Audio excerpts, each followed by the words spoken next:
Hello বন্ধুরা, দেখো আজকে আমি কি বানাচ্ছি।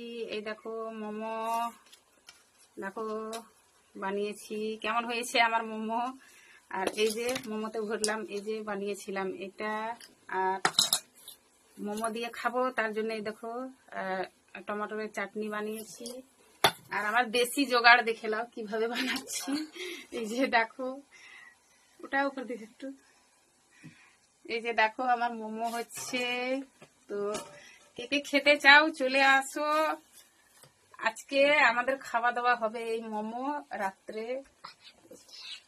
কেউ যদি খেতে চাইলে চলে এসো বন্ধুরা। আর আমার মোমোগুলা দেখো তো ঠিকঠাক বানাতে পেরেছি কিনা অবশ্যই বলবে। আর তোমরা কারা কারা মোমো বানাতে জানো বন্ধুরা বলবে। আমি তো বাড়িতে বানিয়ে খাই আর ভীষণ ভালো লাগে মোমো খেতে। তোমরা কারা কারা পছন্দ করো বলবে বন্ধুরা।